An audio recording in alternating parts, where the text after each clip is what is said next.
ഈ ഉത്സവ സീസണൊക്കെ ആയപ്പോഴേ ആന ഇടഞ്ഞുള്ള മരണം വല്ലാണ്ട് കൂടിയിരിക്കണോ? എന്താ ഇപ്പം ചെയ്യുക? ആന എങ്ങനെ എഴുന്നള്ളിക്കാതിരിക്കാനും പറ്റുന്നില്ല. ആന എഴുന്നള്ളി നിൽക്കുന്നിടത്ത് പോകാതിരിക്കാനും പറ്റുന്നില്ല. ഏ എന്തൊരു കഷ്ടത്, എന്തൊരു കഷ്ടമല്ലേ. ആനയെ കൊണ്ടുവന്ന് എല്ലാ വർഷവും ഇതുപോലെ അമ്പലങ്ങളിലൊക്കെ കൊണ്ട് നിർത്തി ആനയ്ക്ക് മതകളി, ആനയ്ക്ക് മതം ജാതി എല്ലാം ഇളകിയിട്ട് ആന മനുഷ്യരെ ചവിട്ടി കൊല്ലുന്നതൊക്കെ കുറുമ്പ് എന്നൊക്കെ പറഞ്ഞുകൊണ്ട് ആനപ്രേമികൾ എന്ന് പറഞ്ഞ കുറേ ആൾക്കാർ. ഈ ചാകുന്നവരൊക്കെ ഇത്ര കട്ട ആനപ്രേമികളാണെങ്കിൽ കുഴപ്പമില്ല, അവർക്ക് അതൊക്കെ ഒരു സുഖമായിരിക്കും ചിലപ്പോൾ. ആർക്കറിയാം, നമുക്കങ്ങനെ പറയാൻ പറ്റത്തില്ല. ഇപ്പം സൂയിസൈഡ് ചെയ്യുന്ന ആൾക്കാർ പെട്ടെന്ന് പല കാരണങ്ങൾ പറഞ്ഞിട്ട് എന്തോ ഒരു കാരണം കൊണ്ടാണല്ലോ ജീവൻ എടുക്കുന്നത്. ഇത് ഇങ്ങനെ ഒരു തരം മരണം ആഗ്രഹിക്കുന്നവരും കാണും. മരണം ഒരാഗ്രഹമാണല്ലോ. എന്നാലും ഒരു ആന എങ്ങാനും കാട്ടിൽ നിന്ന് ഇറങ്ങി വന്ന് വല്ല കൃഷി നശിപ്പിച്ച് കഴിഞ്ഞാൽ ഭയങ്കര പ്രശ്നമാണ്. കാട്ടാൻ ഇറങ്ങിക്കഴിഞ്ഞ് കഴിഞ്ഞാൽ പിന്നെ അതാരും കൊല്ലുന്നൊന്നുമില്ല, കൃഷി നശിപ്പിക്കും. എന്നാൽ അതിനെ തന്നെ പിടിച്ചുകൊണ്ട് വന്ന് നേരെ ടൗണിലോട്ട് ഇറക്കി ഇതുപോലെ വല്ല അമ്പലത്തിലെ വല്ലതും കൊണ്ട് നിർത്തി ആൾക്കാരെ കൊല്ലിക്കാമോ? അതൊന്നും വലിയ പ്രശ്നമില്ല, അത് കുറുമ്പല്ലേ. എനിക്ക് തോന്നുന്നു ഈ നാട്ടാരെന്ന് തന്നെ ഈ ആനയെ കൊണ്ട് കാശൊക്കെ കിട്ടുന്നതുകൊണ്ടായിരിക്കും അല്ലേ. ഇമാർക്ക് കുറേ പൈസ കിട്ടുന്ന പരിപാടിയാണല്ലോ, അതുകൊണ്ടാണ് വലിയ ശല്യമില്ല. അത് കാട്ടാനെ വലിയ കോൺട്രിബ്യൂഷൻ ഒന്നും കൊടുക്കാത്തതുകൊണ്ട് അതിനോട് താല്പര്യമില്ല. ചുമ്മാ ഒന്ന് കൃഷിയൊക്കെ നശിപ്പിക്കുക. മറ്റേ ആന അങ്ങനെ കൃഷി നശിപ്പിക്കത്തൊന്നുമില്ല. ഒരാൾ വളർത്തുന്നതുകൊണ്ട് അതിന് തീറ്റയൊക്കെ ഇട്ട് കൊടുക്കുക, അങ്ങനെയൊക്കെയുള്ള ഗുണങ്ങളൊക്കെ ഉണ്ട് വളർത്തുന്ന ആനയ്ക്ക്. ആനയെന്ന് പറയുന്നത് അപ്പോൾ നമ്മൾ ഉദ്ദേശിക്കുന്ന പോലെ അല്ല. പലതരം ആനയുണ്ട്, പലതരം ആന പ്രേമികളുണ്ട്. ആനയോട് ഒരു പ്രത്യേകിച്ച് ഒരു വിരോധമൊന്നും ഉണ്ടായിട്ടല്ല ഞാനീ പറഞ്ഞത്. ഇപ്പം ആന വിരോധി ഒന്നുമല്ല ഞാൻ, സ്ത്രീ വിരോധി എന്നൊക്കെ പറഞ്ഞ പോലെ ആന വിരോധി. ആനയെന്ന് പറഞ്ഞാൽ ജീവി ഇങ്ങനെ പിടിച്ചു കെട്ടേണ്ട ഒരു ആവശ്യവും ഇല്ല. അതിനിടയ്ക്ക് ഇങ്ങനെയൊക്കെ ഉണ്ടാവും, ഡിപ്രഷൻ അടിച്ചിട്ടുണ്ടാകുന്ന പ്രശ്നമായിരിക്കാനാണ് സാധ്യത. കാരണം നമ്മളെ തന്നെ മനുഷ്യൻ്റെ കൂട്ടത്തിൽ നിന്നെല്ലാം മാറ്റി വേറൊരു തരം ജീവിയുടെ അടുത്ത് പറഞ്ഞാൽ നമുക്ക് ഭാഷ പോലും മനസ്സിലാകത്തില്ല. അവർ ആംഗ്യം കാണിക്കുമ്പോഴും അവർ തല്ലുമ്പോഴും പിടിച്ച് മാലിക്കുമ്പോഴും മാന്തുമ്പോഴും കുത്തുമ്പോഴും ഒക്കെ എഴുന്നേറ്റ് ഓരോ പണി ചെയ്യാൻ പറയുമ്പോൾ കയ്യും കാലും എല്ലാം കെട്ടിയിട്ടേക്ക്. മറ്റേ ഒളിവറോ ലില്ലിപ്പുട്ടോ, ഒളിവർ ദ ജയന്റ് ലില്ലിപ്പുട്ട് എന്നൊക്കെ പറഞ്ഞൊരു കഥയൊക്കെ ഇല്ലേ. അതിനകത്ത് ആ ജയന്റ് പോലത്തെ ഒരു മനുഷ്യൻ വന്ന് ലില്ലിപ്പുട്ടി പെട്ട് കഴിയുമ്പോൾ അയാളെ കെട്ടിയിട്ട് എന്ന് പറഞ്ഞ പോലെ നമ്മളവരടുത്ത് കൊണ്ടിട്ടിട്ട് ശരിയാ പണിയൊക്കെ ചെയ്യാം, വലിയ പാടുള്ള പണിയൊന്നുമല്ല ഈ പരിപാടികൾ. ഇവർ പറയുന്ന പോലെ വല്ല എടുത്ത് അങ്ങോട്ട് വെക്കും ഇങ്ങോട്ട് വെക്കുന്നതിന് വലിയ പ്രശ്നമുള്ള കേസൊന്നും ആയിരിക്കത്തില്ല. പക്ഷെ അതിൻ്റെ ഒരു സ്വഭാവം അല്ലെങ്കിൽ ഈ ആനയെന്ന് പറഞ്ഞ ജീവിത രീതി എന്താണെന്ന് ചോദിച്ചാൽ വലിയ കൂട്ടമായിട്ട് പോകുന്ന ഒരു ടീമായി വരും. അതിനൊന്നും ഒരാളെ ഒറ്റപ്പെടുത്തി എന്നുള്ളതാണ് ഇവിടുത്തെ പ്രശ്നം. അല്ലെ ആനയെ കൂട്ടമായിട്ട് വളർത്താൻ പറ്റണം. വലിയ ഫാമിലൊക്കെ കൊണ്ട് നിർത്തിയിട്ട് ആനയുടെ കുറേ എണ്ണം, ഒരു 10 ആനയാണ് ഒന്നിച്ച് കിടക്കുന്നതെങ്കിൽ അതേ രീതിയിൽ അവിടെ നടന്നോട്ടെ. പണിക്ക് വിളിച്ചുകൊണ്ട് പോയാൽ അത് ചിലപ്പോൾ പണി കഴിഞ്ഞ് തിരിച്ച് ഇവിടെ വീട്ടിൽ വരാനായിട്ട് നമ്മളൊക്കെ ജോലിക്ക് പോകുന്ന പോലെ പോയിട്ടിങ്ങ് വന്നേനെ ആയിരിക്കും. അങ്ങനെ ചെയ്യിക്കാത്തതുകൊണ്ടായിരിക്കും ചിലപ്പോൾ ആനയ്ക്ക് പ്രശ്നം. കാരണം ഈ മതമിളകുക എന്ന് പറഞ്ഞ സംഭവം പലയിടത്തും പല രാജ്യങ്ങളിലും ആനയെ വളർത്തുന്ന സ്ഥലങ്ങളിൽ ഇത്രയും പ്രശ്നങ്ങളില്ല. തായ്ലൻഡിലുണ്ട്, ഇല്ലെന്നല്ല, അവിടെയും ആനയെ വളർത്തുന്നൊക്കെ ഉണ്ട്, വേറെ രീതിയിലൊക്കെയാ. പക്ഷേ ചില പ്രൊഫൈലുകൾ ഞാനിങ്ങനെ ഇൻസ്റ്റയിൽ തപ്പിയപ്പോൾ ആനയെ വേണ്ട പട്ടിയെ വളർത്തുന്ന പോലെ വീട്ടിലൊക്കെ വളർത്തുന്നു. ആന ചുമ്മാ തുള്ളിച്ചാടി നടക്കുന്നു, തൊടലും ഇല്ല, ഒരു കയറും ഇല്ല, ഒരു വഴവും ഇല്ല. നമ്മളിവിടെ പട്ടിയും തൊടലില്ല, ആനയും തൊടലില്ല. എലിയെ വളർത്തിയാൽ അതിനെയും തൊടലില്ലായിരിക്കും. അതുകൊണ്ട് അതിനകത്തൊരു വ്യത്യാസമുണ്ട് അവിടെ വളർത്തുമ്പോൾ. അതൊരു പെണ്ണാണ് വളർത്തുന്നത്, അവൾ സർക്കസുകാരിയായിട്ടാന്ന് തോന്നുന്നു. എന്നിട്ട് ആന ഇവിടെ കിടന്ന് കാണിക്കുന്ന അഭ്യാസങ്ങളും ചുമ്മാ നടന്നു വരുമ്പോൾ ഏതാണ്ട് വരം കിടക്കുന്നു, അവളെണ്ണം പിടിച്ച് മാറ്റിയിടറെന്ന് പറഞ്ഞപ്പോഴത്തേനും ആന മാറ്റിയിട്ടിട്ട് വാ തുള്ളിച്ചാടി വാ എന്നിട്ട് അങ്ങനെയും ഉണ്ട് ആന. ഇവിടുത്തെ ആനയെ ചങ്ങലൊക്കെ കെട്ടി വാരിഞ്ഞ് വലിച്ചുകൊണ്ട് അതും പടക്കമൊക്കെ പൊട്ടിക്കുന്ന സ്ഥലത്ത് കൊണ്ട് നിർത്തി. പടക്കമൊക്കെ ആനയ്ക്ക് പേടിയാണ്. പിന്നെ ഇത്രയും വെയിൽ ചൂട് അതൊന്നും അതിന് പറ്റത്തില്ല. കാടിനകത്തല്ലേ ഇത് നിൽക്കുന്നത്, ഇത്ര തണലത്തൊക്കെ നിൽക്കുന്നതാണ്. മണ്ണ് വാരിയിട്ടാണ് ഇതിൻ്റെ കൂളിങ്. മണ്ണ്, ചെളി, വെള്ളമൊക്കെ ഇങ്ങനെ വാരി എറിയും. അപ്പോൾ ഇവിടെ നിൽക്കുന്ന ആനയ്ക്ക് ശരിക്കും പറഞ്ഞാൽ സുഖം കുറവാണ്, പക്ഷെ ഹെൽത്തിയാണ് കുറച്ചുകൂടി. കാട്ടാനകളെക്കാൾ ആയുസ് ഉണ്ടാകും. കാരണം ഇവർ മരുന്നൊക്കെ കൊടുത്ത് രോഗങ്ങളൊക്കെ ചികിത്സിച്ച് മാറ്റി അങ്ങനെയൊക്കെയുള്ള ഗുണങ്ങളൊക്കെ ചെയ്യും. എന്നിട്ട് അത്രയും തന്നെ അടിച്ച് പൊട്ടിക്കും. ഈ ഫിസിക്കലി ഉള്ള സാധനം വലിയ കുഴപ്പമുണ്ടാകത്തില്ല, പക്ഷെ മെൻ്റലിയാണ് ആനയ്ക്ക് പ്രശ്നം ഉണ്ടാകുന്നത്. അപ്പോഴാണ് ആന എല്ലാവരും ദേഷ്യം കാണിക്കുന്നത്.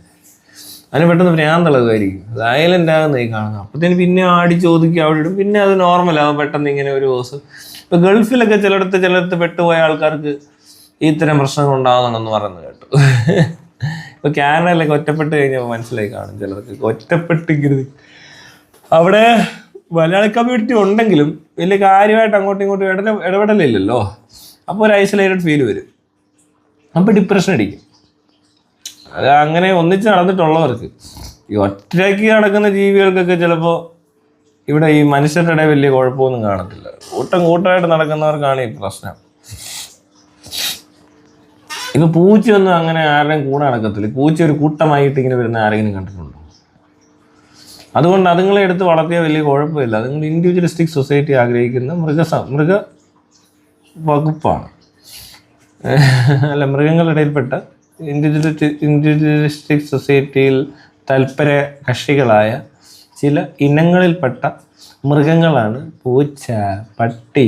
പട്ടിയും കൂട്ടമായിട്ട് വരും കേട്ടോ. പട്ടി അത്രയ്ക്ക് അങ്ങോട്ട് രണ്ട് രീതിയിലും പട്ടി നിൽക്കും.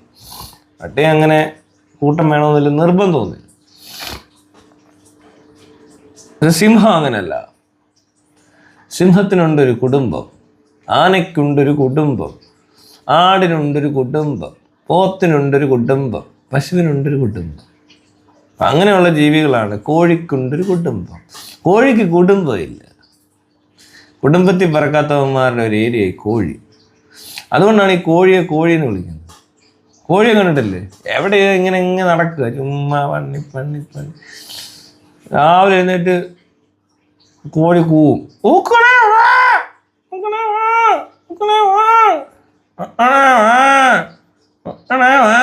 വിളിക്കും. ഉടനെ പെടക്കോഴികൾ ഇങ്ങനെ ചാടി വരും. എന്നിട്ട് കയറി കോഴി ഓടിച്ചിട്ട് കൊത്തി ചവിട്ടുവാണല്ലോ ചെയ്യുന്നത്. നിങ്ങൾ കൊത്തി ഇങ്ങനെ പിടിച്ചിട്ട് ഇങ്ങോട്ട് സെറ്റ് ചെയ്യുമ്പോഴത്തേന് അത് കഴിഞ്ഞ് പെടക്കോഴി ഇങ്ങനെ ചെയ്തിട്ട് ഇങ്ങനെ ഒരു പരിപാടിയുണ്ട്. അതെന്ത് പറയുന്നത്? അയ്യോതേ കണ്ടോ എന്ന് ചോദിച്ചുകൊണ്ട് പോവും. മനസ്സിലായോ? ഇങ്ങനെയുള്ള പരിപാടി കോഴി അവതരിപ്പിക്കുന്നതുകൊണ്ട് കോഴിയോട് വലിയ താല്പര്യം ഇല്ല. ഒരു കുടുംബമില്ല കോഴിക്ക്. താറാവിനില്ല. പക്ഷികളിൽ കുടുംബം എന്ന് പറയുന്നത് വളരെ കുറച്ചേ ഉള്ളല്ലേ. പക്ഷെ മീനുകൾ അങ്ങനെയല്ലെന്ന് തോന്നുന്നു. മീനുകൾ കുടുംബമായിട്ടാണ് പോകുന്നത്, വലിയ കൂട്ടമായിട്ടാണ് പോകുന്നത്. മത്തിയൊക്കെ ചാടിപ്പോകുന്ന കാണാം. തിമിംഗലം ഇവരെല്ലാം ഇങ്ങനെ പേരൊക്കെ ഉണ്ട് ഇവർക്ക്. അവരെപ്പോഴും അങ്ങനെ കണക്കുന്നുണ്ട്.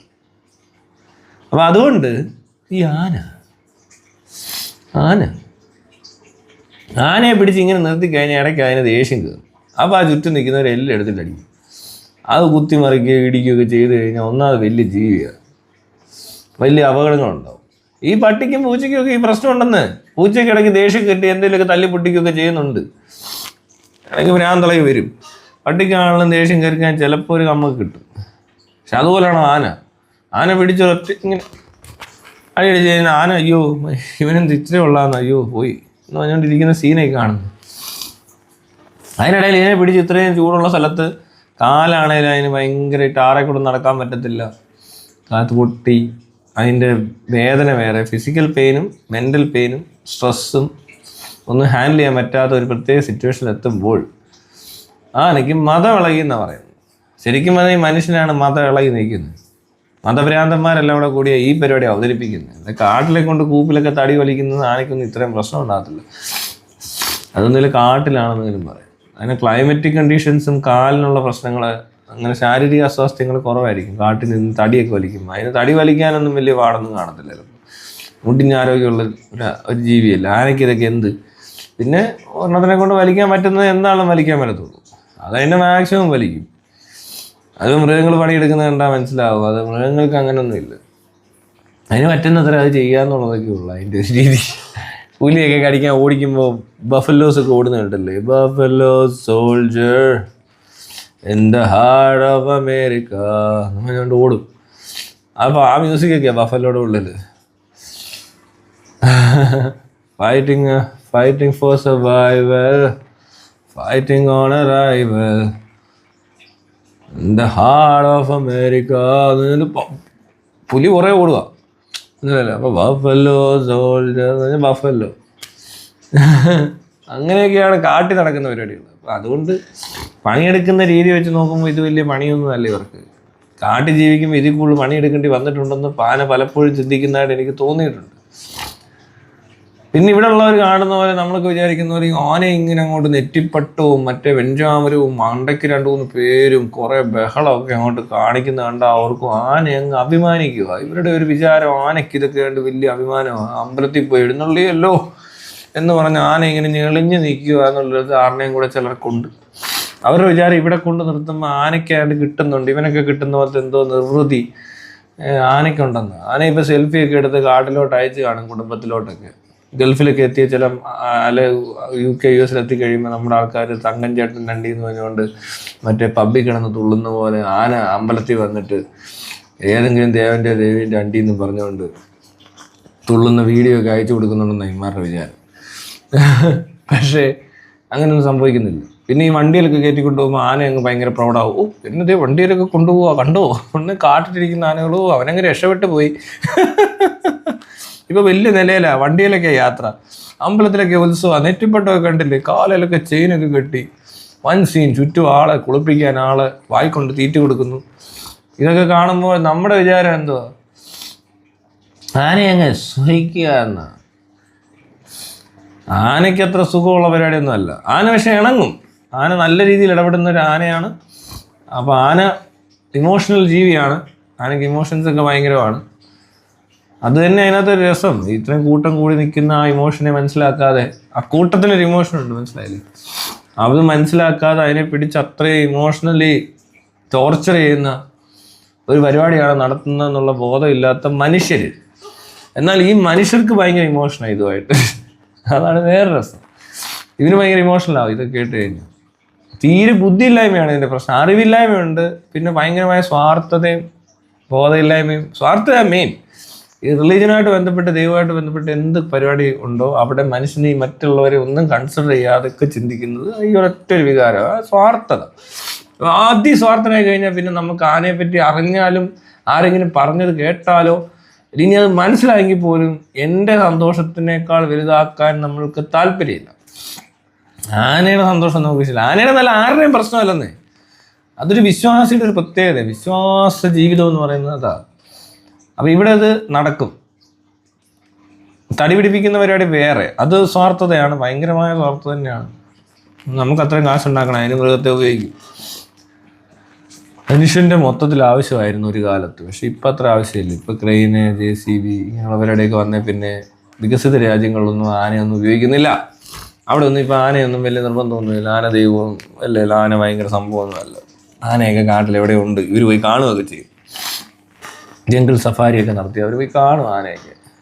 പിന്നെ വളർത്തുക എന്ന് പറഞ്ഞാൽ ഞാൻ പറഞ്ഞില്ലേ, പല സ്ഥലത്തും ആനയും പുലിയും സിംഹത്തിനൊക്കെ വളർത്തുന്ന വീഡിയോ ഇൻസ്റ്റാഗ്രാമിലും റീൽസിൽ അല്ലാതെ ഫേസ്ബുക്കിലൊക്കെ ഈ പറഞ്ഞ പോലത്തെ പരിപാടിക്കകത്തൊക്കെ കാണാൻ പറ്റും. അതൊക്കെ ഒന്ന് സബ്സ്ക്രൈബ് ചെയ്ത് വെച്ചാൽ അത് ഇടയ്ക്കൊക്കെ ഇങ്ങനെ തള്ളിക്കയറി തന്നെ വരും. നല്ല രസമാണ് കാണാൻ. നല്ല ജീവിതങ്ങൾ, സന്തോഷമായ മൃഗ മനുഷ്യ സഹകരണ സംഘങ്ങൾ ജീവിച്ചു പോകുന്നത് കാണാൻ പ്രത്യേക ഒരു സന്തോഷം അതുകൊണ്ട് കാണുന്നതാണ്. അങ്ങനെയൊക്കെ വേണം വളർത്താൻ. ഫ്രണ്ട്ലി ആയിരിക്കണം. പട്ടികളൊക്കെ തുടൽ വിട്ട് ഒരിടത്ത് കുറ്റി അടിച്ച് കെട്ടിയിടുന്ന ആ രീതിയിൽ വളർത്തുന്ന ആളുകൾ ഇപ്പോഴും കേരളത്തിലുണ്ട്. അവർക്കല്ലാതെ രീതി പറ്റത്തുമില്ല. ചിലർ ഇറങ്ങിപ്പോയ പ്രശ്നം അപ്പുറത്തവൻ തല്ലിക്കൊല്ലും. എന്നാൽ വിവരമില്ലാത്തവരാണല്ലോ കൂടുതലും. ഒരാൾക്ക് പട്ടി ഇഷ്ടമാണ്, വേറൊരാൾക്ക് അത്ര തന്നെ ഇഷ്ടമല്ലെന്നാണ് പറയുന്നത്. കാര്യം എന്താണെന്ന് വെച്ചാൽ അയാൾക്ക് അറിയത്തില്ല കാരണം എന്താണ്. ഇയാളുടെ കൂടെ കളിക്കുന്നതൊക്കെ കാണുമ്പോൾ ഇയാളെന്തോ കുഴപ്പക്കാരനാണെന്ന് വിചാരിച്ചിട്ടാണ് മറ്റേയാൾ ഇരിക്കുന്നത്. അയാൾക്ക് കുഴപ്പമൊന്നുമില്ല, അയാൾ പെർഫെക്റ്റായി. ഈ പട്ടിയോടെ കളിക്കുക, ഇടപെടുക, അല്ലെങ്കിൽ മൃഗ ഡോക്ടർ എന്നൊക്കെ പറയുന്നതൊക്കെ ഭയങ്കര മോശപ്പെട്ട ആൾക്കാരാണ് അയാളെ സംബന്ധിച്ച്. അങ്ങനെയൊന്നും ചെയ്യാൻ പാടില്ല. ഭയങ്കരമായ എന്തോ ബാക്ടീരിയയും വൈറസും ഒക്കെ എൻ്റെ ദേഹത്തുണ്ട്. അതൊന്ന് കടിച്ചു കഴിഞ്ഞാൽ ഭയങ്കര പ്രശ്നമാണ്. പേപ്പട്ടി അടിച്ചാൽ പ്രശ്നമാണ്. എന്നുവെച്ചാൽ ഈ പേപ്പട്ടി അടിച്ച് മരിക്കുന്നവരൊക്കെ പട്ടി വളർത്തിക്കൊണ്ടിരിക്കുന്നവരൊന്നും അല്ല കൂടുതൽ. ആരൊക്കെയോ എങ്ങനെയൊക്കെയോ മരിക്കുന്നുണ്ട്. പേപ്പട്ടി അടിച്ച് മരിച്ച എണ്ണം ഇപ്പോൾ കുറഞ്ഞു വരുന്നുണ്ട്. പട്ടി കാരണമുള്ള മരണനിരക്ക് ഇനി ഒരു 10 വർഷം കഴിയുമ്പോൾ 4ാം സ്ഥാനത്തേക്കുന്ന പട്ടി ഒരു 12ാം സ്ഥാനത്തേക്ക് പോകാനുള്ള സാധ്യതകളൊക്കെ ഉണ്ട്. അതുപോലെ തന്നെ എല്ലാ മൃഗങ്ങളും കാരണം കൊതുകാണ് മെയിൻ. കൊതുകാണ് ഏറ്റവും കൂടുതൽ മനുഷ്യനെ കൊന്നേക്കുന്നത്. അതിനെയൊന്നും ഇവിടെ ആർക്കും ഒരു പ്രശ്നമില്ല. കൊതുകിനെ ഒന്ന് മാനേജ് ചെയ്യാൻ ഒരു ചിറ്റിലപ്പള്ളി ഇറങ്ങിയില്ല. പട്ടിയെ കൊല്ലാൻ ചിറ്റിലപ്പള്ളി ഫണ്ട് ഇറക്കുന്നുണ്ടാകുന്നുണ്ടെങ്കിൽ അങ്ങനെ ഒരു എന്തോ കുഴപ്പമുണ്ട്. അയാൾ എന്തൊക്കെ പറഞ്ഞാൽ ഇനി അയാൾ ഇങ്ങനത്തെ ഒരു മാനസിക പ്രശ്നമുള്ള ഒരാളാണെന്ന് അറിഞ്ഞപ്പോഴാണ് ഞാൻ ഞെട്ടിപ്പോയി ഇത് കേട്ടിട്ട്. അയ്യോ, ഇങ്ങനൊരു ഭ്രാന്തോ. എന്നിട്ട് ഇയാൾ ചികിത്സിക്കാൻ പോകുന്നില്ലെന്നുള്ളതാണ് അതിനകത്ത്. എത്രയും പൈസ ഉള്ള ഒരാൾ അതിന് ചികിത്സിക്കാതെ അയാൾ പകരം പട്ടിയെ കൊല്ലാനായിട്ട് പൈസ കൊടുത്തെന്ന് പറഞ്ഞാൽ അയാൾക്ക് എന്തോരം ബുദ്ധി ഉണ്ടെന്ന് ആലോചിക്കുക. അയാൾ കൂടെ ഉള്ളവർക്ക് ഇങ്ങനെ ഒരു ബുദ്ധി വേണ്ടേ? അവർക്ക് മനസ്സിലാവണ്ടേ എന്തുകൊണ്ടാണ് ഈ ഫോബിയ ഉണ്ടായിരിക്കുന്നത്? അതിനെപ്പറ്റിയല്ല അന്വേഷിക്കുന്നത്. അയാളുടെ ട്രോമ എന്താണെന്ന് കണ്ടുപിടിക്കണ്ടേ? പട്ടിയായിട്ടുള്ള പ്രശ്നം എന്താണെന്ന് മനസ്സിലാക്കണ്ടേ? അതിനുള്ള വിവരമൊന്നും ഇവർക്കുണ്ടാകത്തില്ല. ഇവർ ഒന്നാമത് ആ ഏജ് ഗ്രൂപ്പിൽപ്പെട്ട ആൾക്കാർ, അവർക്കിത് മനസ്സിലാകത്തില്ല. അവരുടെ സൈക്കാട്രിക് ഇഷ്യൂ ആണിതെന്നുള്ള അവർക്ക് മനസ്സിലാവാതെ അവരെന്ത് ചെയ്യും? അവരെ പൊതുധാരണ ഉണ്ടല്ലോ ഇതിനകത്ത് കുറച്ചൊക്കെ പട്ടിയായിട്ട് ബന്ധപ്പെട്ട്. സത്യത്തിൽ അങ്ങനെ ചെയ്യേണ്ട ഒരു ആവശ്യമില്ല. അങ്ങനെ കൂടുതലായിട്ട് പട്ടിയോട് എന്തെങ്കിലും പ്രശ്നമുള്ള ആളാണെങ്കിൽ അയാൾക്ക് ഉറപ്പായിട്ടും ഡോക്ടറെ പോയി കാണണം. അയാൾക്കിപ്പോൾ വേറെ ഏതെങ്കിലും ജീവിയാണ്, ആനയോടാണ് ഈ പ്രശ്നമെങ്കിൽ അയാൾക്ക് ആനയെ കൊല്ലാനൊന്നും പറ്റത്തില്ല. അയാൾ ആനയായിട്ട് പോയി ഇടിയൊക്കെ ഉണ്ടാക്കി ചിലപ്പോൾ ചത്തുപോകും. അങ്ങനെ ഒത്തിരി പ്രശ്നങ്ങളുണ്ടെന്ന്. ബാക്ടീരിയയോടൊന്നും തോന്നാത്ത പ്രത്യേക വിരോധമൊന്നും പട്ടിയോട് തോന്നിയിട്ട് കാര്യമൊന്നുമില്ല. ഇവിടെ എപ്പോഴും പനിയും തലവേദനയും പ്രശ്നങ്ങളൊക്കെ ഉണ്ട്. പിന്നെ ഈ പറഞ്ഞ പോലെ എന്തെല്ലാം രോഗാവസ്ഥകളുണ്ട്. മനുഷ്യൻ മരിക്കുന്ന കൂടുതലും അങ്ങനെയൊക്കെ തന്നെയാണ്. ഞാനിവിടെ പട്ടിയും കാരണമുണ്ട്. പട്ടി കാരണവും മരിക്കേണ്ടി വരും. ആക്സിഡന്റ് കാരണം മരണം അങ്ങനെയൊക്കെ ഇവിടെ നടന്നുകൊണ്ടിരിക്കുന്നു. അപ്പൊ അതിനകത്ത് ഈ ഒരു പ്രത്യേക കാരണത്തിനോട് എനിക്കിങ്ങനെ എൻ്റെ ബന്ധത്തിലോ പരിചയത്തിലോ ആരാണ്ടോ ഒരു പട്ടി കടിച്ചതിന് പറ്റിക്കാണും. അതുകൊണ്ട് പട്ടിയാണ് ലോകത്തിലെ ഏറ്റവും വലിയ വില്ലൻ എന്ന് പറയുന്നത് ആ ഒരു മനുഷ്യന് മാത്രം പറ്റിയ ഒരു പ്രശ്നം കൊണ്ടുണ്ടായ ഏതോ ഒരു പട്ടി കാരണം ഉണ്ടായ ഒരു പ്രശ്നമാണ്. അതിന് സർവ്വലോക പട്ടികളെയും പട്ടികളെ തല്ലിക്കൊല്ലണമെന്ന് പറഞ്ഞുകൊണ്ട് നടക്കുന്നത് ശരിയല്ല. അതെന്തോ മാനസിക പ്രശ്നമാണ്. അതിന് ചികിത്സയാണ് ആവശ്യം. വളരെ കൃത്യമായിട്ട് ഞാൻ പറഞ്ഞു തരാം. ചികിത്സിക്കേണ്ട പരിപാടി അത്. അപ്പോൾ അങ്ങനെ കൊതുകിനോട് വേണമെങ്കിൽ തോന്നിക്കുമോ? ഞാൻ കൊതുകിനെ കൊല്ലാറുണ്ട്. കൊതുക് എൻ്റെ അടുത്തോട്ട് എടുക്കാൻ എനിക്ക് ഭയങ്കര ബുദ്ധിമുട്ട്. എന്നെ ഓടിച്ചിട്ട് കൊതുക് കുത്തുന്നു, എന്താണെന്ന് അറിയത്തില്ല. അതുകൊണ്ട് കൊതുകിനോട് എനിക്ക് പ്രശ്നമുണ്ട്. കൊതുക് എന്നെ വന്ന് കുത്തുക, അത് ചുമ്മാ വീട്ടിലൊക്കെ ഒരു വന്ന് നമ്മൾ കിടന്നുറങ്ങാൻ പറ്റുന്നില്ല, അങ്ങനെയൊക്കെ വരുമ്പോഴായി കൊല്ലുന്നത്. അല്ലെങ്കിൽ കൊതുക് അവിടെ ഉണ്ടെന്ന് പറഞ്ഞാൽ ഞാൻ കൊതുകിനെ ഇറങ്ങി കിടന്ന് കൊല്ലാതെ. ഉറുമ്പിനെ അങ്ങനെ തന്നെ നമ്മുടെ ചെവിക്കകത്ത് കയറി കടിച്ച് കഴിയുമ്പോൾ അയ്യോ എന്ത് ചെയ്യാൻ പറ്റും? എനിക്ക് അതിൽ കൂടുതൽ വലിയ പ്രശ്നങ്ങളിലേക്ക് ഞാൻ പോവുമല്ലേ. അപ്പോൾ ഞാൻ ചിലപ്പോൾ ആ ഏരിയയിലോട്ട് ഇനി അടുപ്പിക്കത്തില്ല എന്ന രീതിയിൽ സ്പ്രേ അടിക്കുകയോ മരുന്നടിക്കുകയോ ഒക്കെ ചെയ്യാറുണ്ട്. പിന്നെ കൊന്ന് തിന്നുന്ന പരിപാടി, കോഴിയൊക്കെ തിന്നാറുണ്ട്, പശുവിനെ തിന്നും. ഇനി നിങ്ങൾ കുഞ്ഞിലെ കൊല്ലരുതെന്നൊക്കെ ഒരു ആഗ്രഹമൊക്കെ ഉണ്ട്. നല്ല രീതിയിൽ സ്ലോട്ടറിങ്ങും അങ്ങനത്തെ കാര്യങ്ങളൊക്കെ നടക്കുവാണെങ്കിൽ അതിനും വലിയ വിരോധമൊന്നുമില്ല. കാരണം ഇപ്പോൾ കാട്ടിലിപ്പോൾ ഒരു പുലിയോ സിംഹമോ ഒക്കെയാണ് ഈ ആടിനെയോ പട്ടിയോ പശുവിനെയൊക്കെ പട്ടിയും പോട്ട് ആട് മാനെ പോത്തിനെയൊക്കെ പിടിക്കുന്നത് കൊല്ലുന്നതെന്ന് കണ്ടു കഴിഞ്ഞാൽ എത്ര നേരം എടുത്ത് അത് ചാകുന്നത് നമുക്ക് കാണാൻ പറ്റും. എൻ്റെ കാലും കാടി സാമയൊക്കെ പഠിച്ച് പറിച്ച് കളയും. ഇതൊക്കെ ആദ്യം പോവും. അപ്പോഴത്തേനും അത് ചാകുന്നത് പള്ളിക്ക് കടിച്ച് പിടിച്ച് ഇങ്ങനെ ഇരിക്കും, ചോര വാർന്ന് പേടിച്ച ചാകുന്നത്. അത്ര സമയം എടുക്കത്തില്ല മനുഷ്യനിങ്ങനെ നൊന്തി ഒറ്റ വെട്ട് പരിപാടി കഴിഞ്ഞു. അല്ല, അതിനും കുറച്ചും കൂടി നല്ല രീതിയിൽ കൊല്ലാനുള്ള സാധനങ്ങളുണ്ട്. അത് മനുഷ്യനെ വേണേലും അങ്ങനെ കൊന്നിട്ട് രക്ഷപ്പെടുത്താൻ പറ്റും. അതിന് മനുഷ്യന് മൃഗ വ്യത്യാസമൊന്നുമില്ല. നല്ല സുഖമരണത്തിന് അങ്ങനെയൊന്നുമില്ല. സുഖമരണം ഒരു ഭയങ്കര നല്ലൊരു കാര്യമാണ്. എന്തിനു വേണ്ടിയിട്ടാണെങ്കിലും കൊള്ളാം, സുഖമായിട്ട് മരിക്കണം. വേദന എടുപ്പിക്കാതെ മരിക്കുക എന്ന് പറയുന്നത് ഒരു നല്ല കാര്യമാണ്. അതിപ്പോൾ ഏത് മനുഷ്യനും ഏത് കാരണത്താൽ വേണമെങ്കിലും സുഖമരണമാണെങ്കിൽ സുഖമരണം എന്നേ പറയാൻ പറ്റും. അപ്പോൾ ശരി എന്നാ അങ്ങനെ Superman ചോദിച്ചു who's ചെക്കുത്താൻ who's ചെക്കുത്താൻ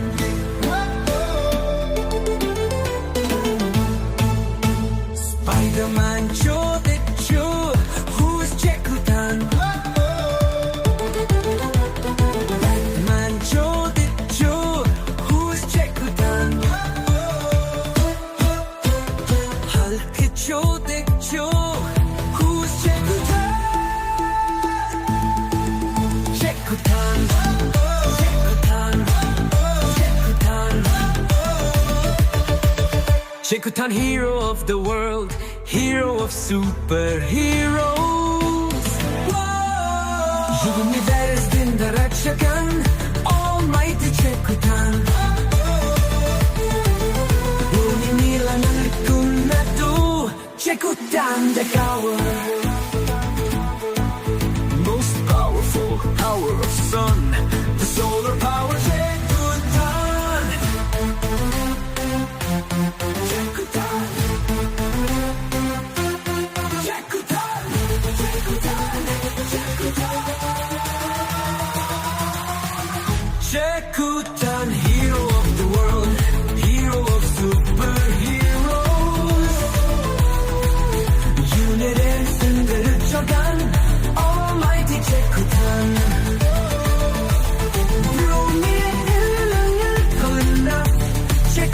undercover.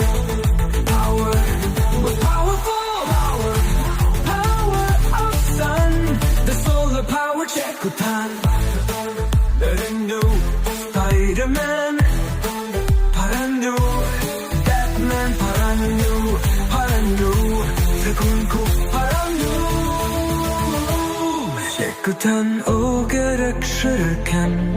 Hero of superheroes.